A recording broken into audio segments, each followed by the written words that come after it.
नगरपालिकेच्या या इलेक्शन मध्ये उतरत असताना विकासाच्या मुद्द्यावर आपल्याला बोलणं खूप गरजेचं आहे। कारण आज आपण प्रत्येक प्रभागात जाऊन बघतोय। मी या मंगळवेढ्यामध्ये आज फिरत नाही, त्या माझ्या मायमावल्या सगळ्या माझ्या ओळखीच्या आहेत, त्यांना माहित आहे की गेली कित्येक दिवस आपण इथं फिरत असताना कितीतरी वर्ष आपण सोबत काम केलेलं आहे। या भागातील जे काही कामं प्रलंबित राहिलेले आहेत त्या कामाला, त्या मुद्द्याला हात घालत असताना विकासाच्या विजनवर आपल्याला बोलायला पाहिजे। येणाऱ्या काळामध्ये इथल्या ज्या लोकांच्या अडचणी आहेत त्या समजून घेऊन जी राहिलेली कामं आहेत ती कशी पूर्णत्वाला नेली गेली पाहिजेत यावर आपल्याला बोलायला पाहिजे। आणि खरं तर विकासाचं विजन घेऊन आभी असतील किंवा आमच्या विद्याताई आहेत, त्या आपल्या घरातल्या आहेत। ही पोरगी तुमची आहे, तुमच्या सोबत राहून काम करणारे आहे। कुठेतरी तिच्या पाठीमागे तुम्ही आई म्हणून, बहीण म्हणून, तुम्ही भाऊ म्हणून उभं राहणं खूप गरजेचं आहे। आपल्यातील एखादी व्यक्ती, खरं तर मगाशी भाषणात मला प्रकाश दादांनी ऐकवलं की कुठेतरी बुरटा म्हणजे एखाद्या कार्यकर्त्याला म्हणणं अतिशय दुःखद आहे। कारण आज आपण काम करत असताना मी नेहमी सांगते की आम्ही इथं का उभा आहे किंवा आपण इथं का आहे, तर आपल्या सोबत खांद्याला खांदा लावून काम करणारा प्रत्येक आपला कार्यकर्ता, आपणही कार्यकर्ता आहेत। तुम्ही आपल्याला एखाद्या आपल्यातल्याच व्यक्तीला आपण बळ देतो आणि तो ज्यावेळेस पुढे जातो तेव्हाच एखादा माणूस नेतृत्व करू शकतो। तर प्रकाश दादा सारख्या व्यक्तीला, ज्यांनी पाय फुटेपर्यंत अगोदरच्या उमेदवारांचं काम केलेलं आहे, एवढ्या वर्ष त्यांना निवडून आणण्यामध्ये यांचा सिंहाचा वाटा आहे आणि त्यांना कुठेतरी म्हणजे चुकीच्या शब्द वापरून संबोधणं हे आपला सगळ्यांचा अपमान आहे आणि या गोष्टीचा प्रत्येकाने विचार केला पाहिजे। माझ्यासोबत काम करणारा माझा प्रत्येक सहकारी हा माझा आहे आणि आपल्या जीवात जीव आहे तोपर्यंत आपल्यासोबत लढायला तयार असणाऱ्या कार्यकर्त्याला जर आपण कुठेतरी वाईट हेतूने तुलना करत असेल तर इथून पुढच्या काळामध्ये तुम्ही विचार करायची गोष्ट आहे, या तरुण पिढीने विचार करायची गोष्ट आहे की कुणाच्या पाठीमागं आपण उभा राहायचं आहे।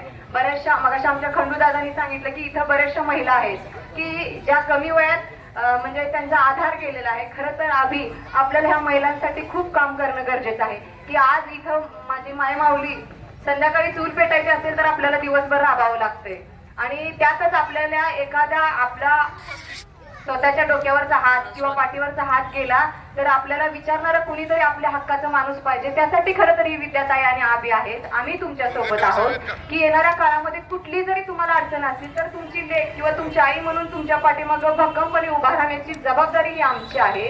कारण मला माहित आहे की आज आपण काम करत असताना आपल्या पदराच्या गाठीला 2 रुपये साठावं आणि उद्या त्या 2 रुपये मधून कसं 2000 2 लाख करून आपल्या एखाद्या लेकीबाळीचं लग्न करण्यासाठी आपण किती सक्षम बनायला पाहिजे ही गरजेची, ही येणाऱ्या काळातली गरज आहे की इथं उपस्थित माझी प्रत्येक मायमाऊली स्वतःच्या पायावरती स्वकष्टातून भक्कम उभी राहणं गरजेचं आहे। त्यासाठी महिला सक्षमीकरणाची या भागात खूप गरज आहे। कारण आपल्याला तुमच्या हाताला कसं काम मिळेल, घर बसल्या तुम्हाला कुठला व्यवसाय करायचा असेल किंवा इथं नगरपालिकेअंतर्गत ज्या योजना येतात ज्या आजपर्यंत आपल्यापर्यंत पोहोचत नाही त्या दृष्टिकोनातून काम करण्याची गरज आहे। करीशी तरुण छोटी मुलं आहेत की त्यांनी शिक्षणापासून आज वंचित आहेत। कारण काय आहे तर नगरपालिकेच्या शाळांची दुरावस्था वाईट आहे। कुठंतरी ही देशाचं भविष्य घडवणारी पोरं आज शिकली पाहिजेत आणि त्या दृष्टिकोनातून आपल्याला या भागामध्ये शाळेचा चांगला विकास करणं गरजेचं आहे। तसंच आज आपल्याला तरुण मुलांना नोकऱ्या नाहीत, हाताला काम नाही, त्यांच्यासाठी कुठंतरी वेगळा उद्योग नगरपालिकेच्या माध्यमातून असू द्या किंवा करण्यासारख्या खूप गोष्टी आहेत परंतु तुमच्यापर्यंत पोहोचवल्या जात नाहीत। कारण आजपर्यंत काम करत असताना समोरच्या व्यक्तीने फक्त स्वतःचा स्वार्थ बघितलेला आहे। काल त्यांनी बोलताना सांगितलं की ताई इथं येऊन माझ्या घराच्या समोरच्या खड्ड्याबद्दल बोलून गेल्या। नक्कीच मी बोलले म्हणून तुम्ही कामाला लागला, काम झालं।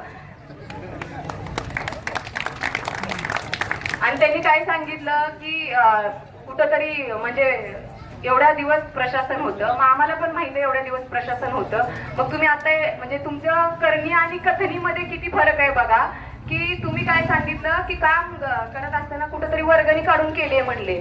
हा, वर्गणीतून केली आहे म्हणजे एकीकडे सांगताय तुम्ही भाषणात आणि आमच्या प्रकाश दादाला सांगताय की नगरपालिकेची वर्क ऑर्डर होती म्हणून सांगताय। म्हणजे करणी आणि कथनीमध्ये किती फरक आहे। अशा म्हणजे दुटप्पी बिल पुन्हा काढायची म्हणते अशा 2 तर्फी भूमिका मांडणाऱ्या लोकांपासून सावधान राहण्याची आपल्याला गरज आहे। त्यांनी बोलताना त्यांचं कसं झालंय अजित जगतापांचं की त्यांनी तालुक्यातील सगळ्या नेत्याला फसवले। सगळ्याच नेत्यांना फसवलंय आहे. आता फसवायला कोण नाही, पण नियतीचा घाला खूप वाईट असतो. नियतीने त्यांना आता जनतेच्या दरबारात उभा केलंय आणि आता त्यांना एवढंच मला सांगायचं आहे की लोकांना तुम्ही फसवू शकत नाही. लोक सुज्ञ आहेत. अण्णाभाऊ साठेंनी आपल्याला सांगितलंय, आता नियतीने त्यांना जनतेच्या दरबारात उभं केलेलं आहे आणि आपण सगळ्यांनी त्यांना आपली ताकद काय आहे ती दाखवून द्यायची आहे. कारण अण्णाभाऊ साठेंनी सांगितलंय की नैराश्य हे तलवारीवर साचलेल्या धुळीसारखं असतं. धूळ झटकली की तलवार पुन्हा धारदार होत असते. आता आपल्याला आपल्या मताची तलवार धारदार करायची गरज आहे. एवढं एकजुटीने इतकं असं मतदान करायचं आहे की परत इकडे फिरकले नाही पाहिजे. आपल्याला फसवायची धाडस त्यांनी केली नाही पाहिजे. आणि ज्या लोकांनी त्यांना इथपर्यंत पोहोचवण्यासाठी खांद्याला खांदा लावून काम केलं त्यांची कुठेतरी वल्गना करायची धाडस, म्हणजे आपल्या सर्वसामान्य लोकांच्या अस्तित्वावर घाला घालण्याचे जे धाडस त्यांनी केलेलं आहे ते परत केलं गेलं नाही पाहिजे.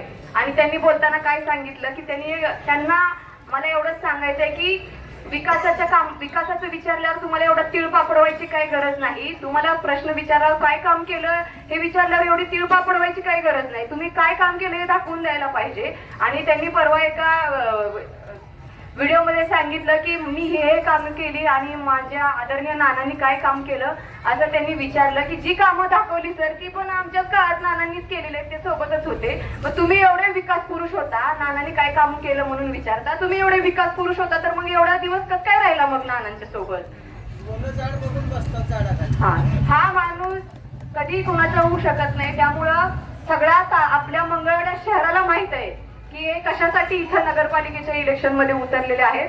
स्वतःच्या स्वार्थापोटी उतरलेल्या माणसाच्या पाठीमागे कधीच कुणी आपल्या सर्वसामान्य लोकांनी उभा राहू नका. आपलं हित कशात आहे, आपल्याला कोण व्यक्ती आपल्या सोबत राहून काम करणार आहे हे चांगलं कळतं. आपण सर्व मतदार सुज्ञ आहात. त्यामुळं आपल्या सोबत आपल्या दारापर्यंत येऊन काम करणाऱ्या प्रत्येक घराघरात सुखदुःखात सामील होणाऱ्या व्यक्तीला आपल्याला मतदान करायचं आहे. येणाऱ्या काळामध्ये आपल्या मंगळवेढ्याचं नाव जे लौकिक आहे ते अजून कसं वाढवलं जाईल या दृष्टिकोनातून जर आपल्याला प्रयत्न करायचा असेल, आपल्या तळागाळातील मायमाऊल्या असतील, आपली तरुण मुलं असतील, छोटी जी मुलं शिक्षणापासून आज वंचित होत आहेत त्यांच्या कुठंतरी पुढच्या आपल्या पिढीचा आपल्याला विचार करायचा असेल तर विद्याताई आणि आदरणीय आबींच्या पाठीमागं भक्कमपणे उभं राहणं गरजेचं आहे. कारण आम्ही सर्वजण तुमच्या हितासाठी आज इथे उभं राहिलेलो आहोत आणि येणाऱ्या काळामध्ये भक्कमपणे आम्ही तुमच्या पाठीमागं कायम उभा राहू ही ग्वाही मी तुम्हाला देते. आणि येणाऱ्या 20 तारखेला रिक्षा या चिन्हासमोरील बटन दाबून तीर्थक्षेत्र विकास आघाडीच्या सगळ्याच उमेदवारांना प्रचंड बहुमताने विजयी करायचं आहे. आणि मायमाऊल्यांना माझी विनंती आहे की आपलं एकही मत इकडे तिकडे गेलं नाही पाहिजे. रिक्षात बसायचं, जर बूथ इथं असेल तरी पण रिक्षात बसून जावा आणि रिक्षालाच मतदान करा. येणाऱ्या काळामध्ये विजय हा आपला आहे हा शब्द आणि ही ग्वाही तुम्हाला देते.